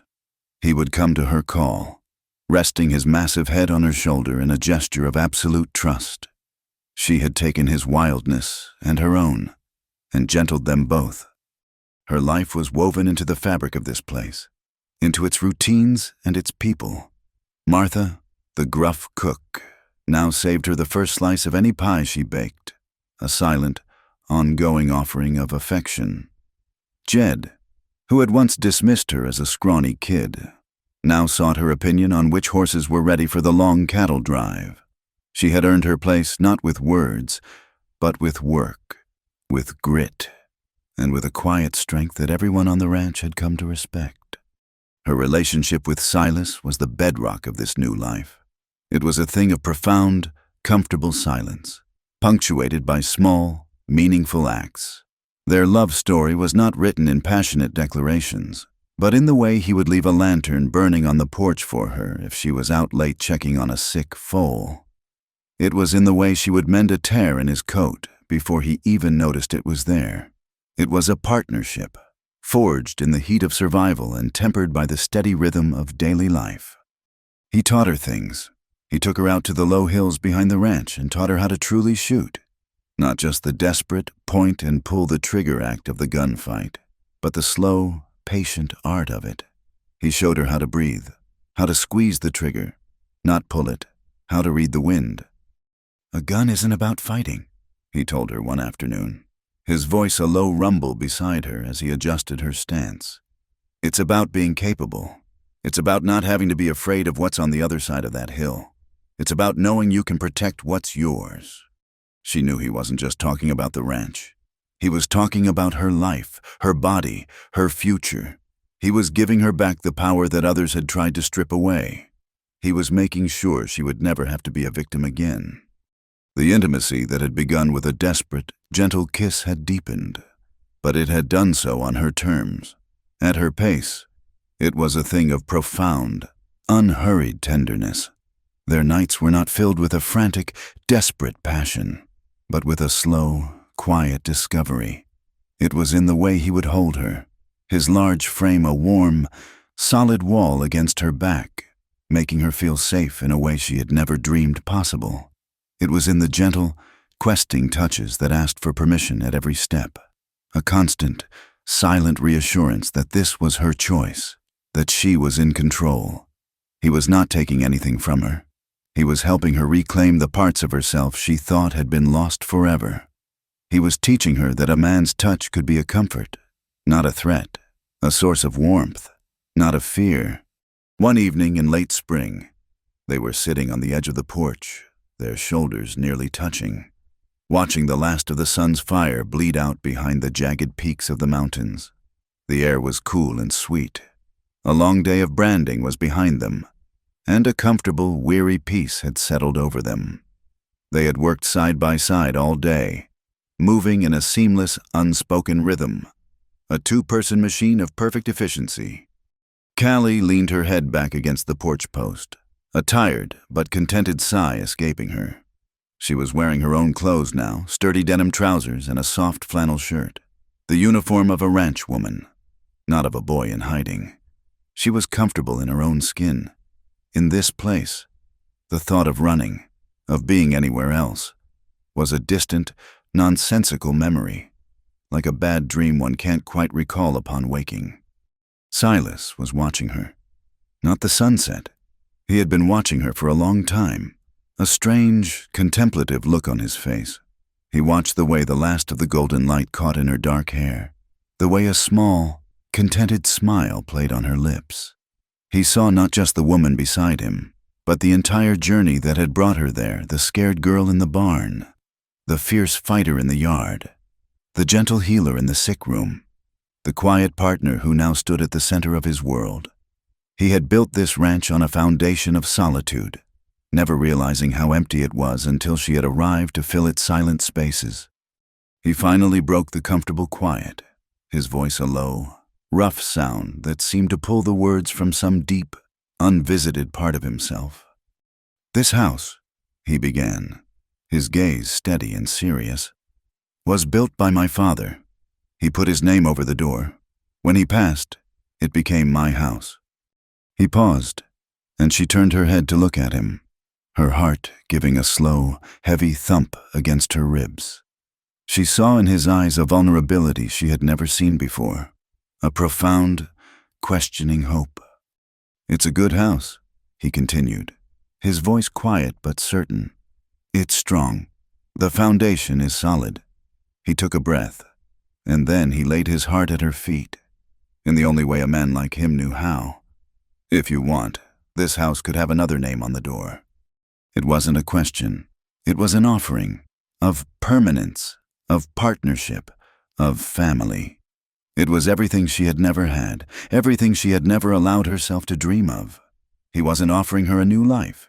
He was offering to share the one they had already built together, to give it a name, to make it official and forever.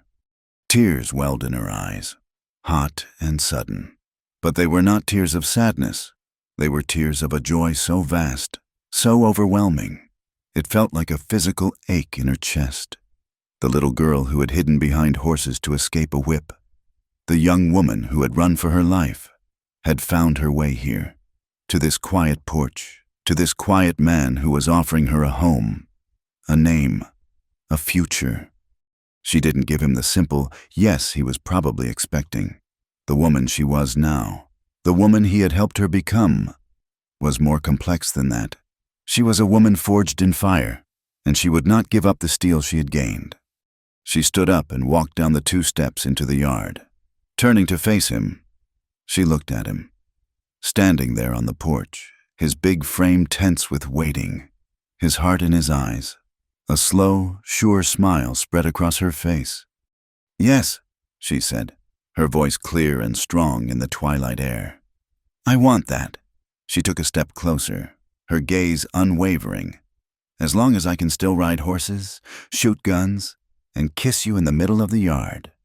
A slow, relieved smile broke across his own face, a smile of such profound love and understanding that it took her breath away. He walked down the steps to meet her, closing the small space between them. He framed her face with his hands, his calloused thumbs gently brushing away her tears. "I wouldn't have it any other way," he murmured, and he lowered his head and kissed her, right there in the center of the yard that had witnessed their entire story. It was not a kiss of hesitant discovery, or of quiet comfort. It was a kiss of certainty, of promises made and accepted. It was the kiss of a beginning that felt like it had been destined all along. And as the first stars pricked the deep, velvet canvas of the sky, 2 lonely souls who had fought and bled and healed in this place, finally, truly, came home. Thank you for listening to our story. Let us know in the comments where you're listening from. We'd love to connect and share our thoughts with you. Please subscribe to our channel, Wild West Stories 1850, like this video, and give it a little extra support by hitting the hype button so this story can be heard by more people.